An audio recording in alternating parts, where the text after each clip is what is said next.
Hey, what's up, Shipwreck Virgin Gang? Hope you're doing well. I'm doing pretty good. This is my third attempt at this video, and I figured out what was wrong with the other two times. I had a file in there that was corrupt, like an actual insert that I was doing to be haha funny, and I had to delete that stuff because it was messing up the entire flow of the video, and it wasn't exporting right, so whatever. I don't have a card. We're going to make fun of this figure, by the way. Look at this fucking Eevee figure right here. Look at this blocky, cheesy Eevee quest figure that Virginia likes so much. Look at this thing.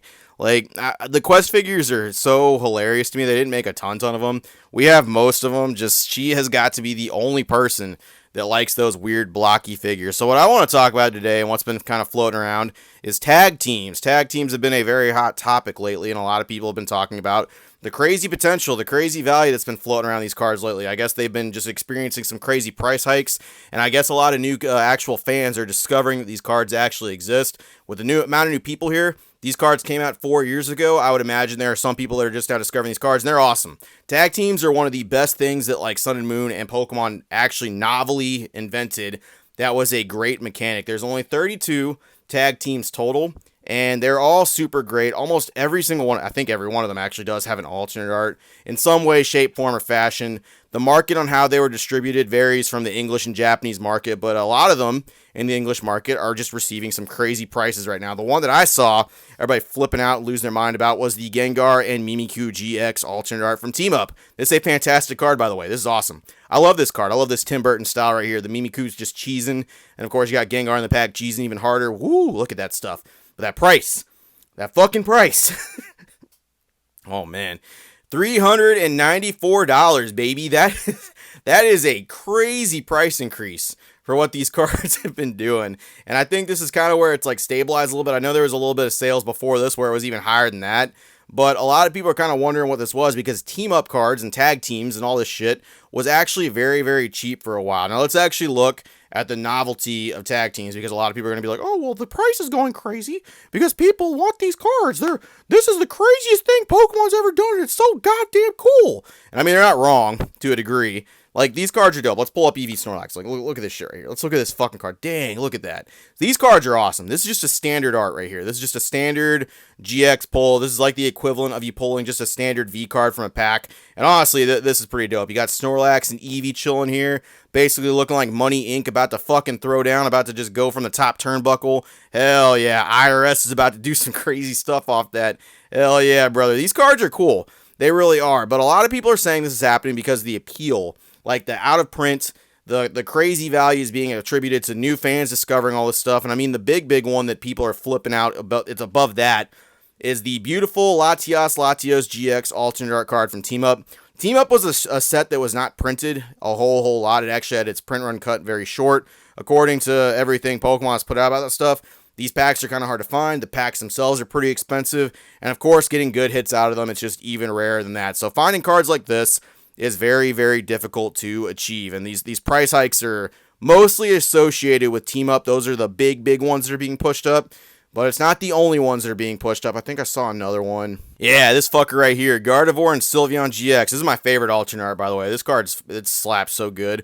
Unbroken Bonds, baby. So this card is going for approximately $300 in English. Like, that is a huge markup. These cards were cheap for a very, very long time. So on one hand, let me play fucking devil's advocate here for a second.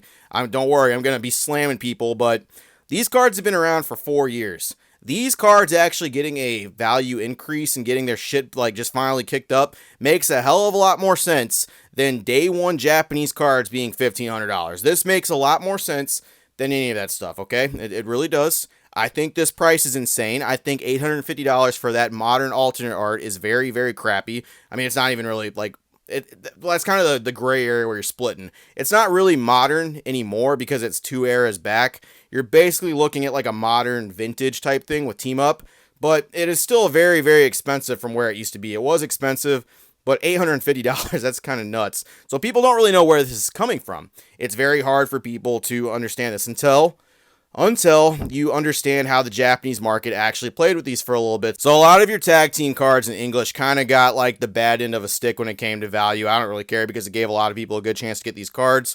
A lot of your alternate art tag teams were put in products or they were put in like collectible tins or something like that. So your Venusaur Celebi, your Charizard Reshiram, Pikachu Zekrom, Snorlax Eevee, Giratina Garchomp, Mewtwo Mew, Charizard Braixen, Charizard Celebi, and then I think another one was put Lucario Melmetal. I'm pretty sure those were all put in separate little products where the alternate art was guaranteed, and that just kills the value. It gives people great opportunities to get the cards, and I'm super happy people were able to get that stuff. The Japanese market did not do that. They did make Eevee Snorlax a promo from the Pokemon Center, but every other one of those cards was pullable from Japanese sets, which did give them a little bit of value and gave them a little bit of appeal. Now they were still not expensive. They were still nothing crazy. A lot of these cards in Japan were very cheap for a very long time. Like, these were kind of like undervalued, if you would give it that. Like, a lot of people that were actually looking at these cards were picking these up and adding them to their binders because they were cool. I recommended picking up a lot of these to a lot of people as well. I said, like, hey, these Japanese bangers fucking slap and they're cheap. And now the Japanese market is actually starting to catch on with a lot of this stuff. You're seeing a lot of them, and this list that you're looking at right now is a buy list. This is not a sell list. They will add about 10, 20, 30%, whatever they fucking feel like, on top of these prices right here. This is what someone will pay you for a lot of these cards. And if you look at it, you'll start noticing there's a pretty good trend with what's going on with English markets right here too. You'll kind of see it, right? You got your Latios Latias, that's 150,000 yen, which is approximately going to be $1,000. Whoa, right? Look at that. You got your Gardevoir Sylveon, 45,000 yen, which is approximately $300, something like that, right? You got your Gengar Mimikyu, looking at about 400,000 yen, which is approximately $300. You see where this is going? You actually have a market that is being completely laid out, and any card that was not a promo or was not something that was just widely given out in a product is being affected by the prices here, because it just fucking can be. The only real outlier here is your Magikarp and Wailord. So that one is pretty cheap still in Japanese compared to its English counterpart. The English counterpart, what the fuck was that one at? That one was nuts. Yeah, $399 fucking dollars, $349 approximately for that near mint card. And I do think it has something to do with Team Up being kind of short print. But holy shit, that's still a lot for that one card. Like, it's way cheaper in Japanese. You can pick one of those up for about $150. Still expensive, but not fucking $350. Just, you're noticing a lot of price hikes follow this stuff right here. Like I said, there are some exceptions. You'll notice that your Umbreon Darkrai over here is very, very expensive. It's sitting at 60,000 yen, which is approximately $450, $500. They can't do that because your Umbreon Darkrai and your Espeon Deoxys came in a box, a special box, where those alternate arts were guaranteed. The English market kind of fucked all the value people, which honestly I'm kind of happy they did, because a lot of people at the time were able to get some good cards out of that, and the Japanese was relatively untouched because nobody fucking cared about Japanese cards. And now you're noticing that this is the trend right here. This is actually what's going on, and this is what's setting a lot of those trends and paths, and people are doing whatever they can to actually match this market. Now, people are very capable of doing buyouts of cards. We've seen it with the Aerodactyl V, we've seen it with the Machamp V, and yes, those got bought out, and people actually pushed that stuff, whether it was with the excuse of PokeRev not pulling a specific card, or because they fucking could. That very easily could happen with Japanese cards such as tag teams too. Now look, tag teams fucking rock, okay? They really do. But unfortunately, you're going to start noticing a lot of cards emulating the Japanese market, because the Japanese market is something that can be emulated on the English side, because a lot of those cards are actually undervalued compared to the Japanese counterpart. That's what it is. And a lot of people just chalk it up to, oh, well, it's the quality, like it's all that good stuff, right? No, now they can't do that. Now they actually have cards that they can hike up. You're going to see it starting to happen with Sword and Shield cards too, especially some of those alternate arts that are not Umbreon or Rayquaza. Like, some of that stuff's going to start creeping up. But look, some of that is normal. Some of that is actually a normal thing to do when sets are out of print. And you're going to notice some of the cooler art starting to kind of go up a little bit more too, that people are like, we get new fans, we got new people jumping in here. But this is where it's coming from. This is where a lot of those price jumps are coming from. They are now trying to emulate the Japanese market for tag teams, because they have now caught on. Their stores are selling like crazy. They're buying these cards left and right. A lot of people actually have these and are trying to get rid of them, and they actually have value in Japanese because they were in sets. And unfortunately, the English market boned a lot of these, so the ones that they can emulate, that came from sets, you're going to have a lot of this crap happening right here. I'm sure in English this is going to happen with some of the rainbows, like the rainbow hyper rares. In Japanese, the hyper rares really are not that expensive like the rainbow cards, because they have alternate arts in the sets right here, and that's what most people are focusing on. There are some exceptions to that, but I mean, it's just fucking...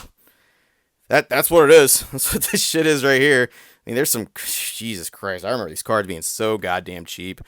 It listen to me if you want to. Don't listen to me. I don't know. I'm just happy some people were able to get some cards. This makes a hell of a lot more sense personally to me than fucking Iono being $2,000, $1,500. Her price is still dropping, but still, fuck, that's what it is. That's not all the hobbly gobbly goop that some people are saying. They just literally can't do with other ones because the English market put those in products. That's all I got. Hope you enjoyed this. I hope that explains some of like the tag team hype up bullshit, and for some of the future hike ups that are going to happen in a little bit, it's going to happen. People are emulating the Japanese market. That's what's happening here. They're emulating that to get those cards to go up as much as possible. And a lot of the sellers, if they work together, now have the power to do so. That's all I got. Appreciate it, virgins. See you later.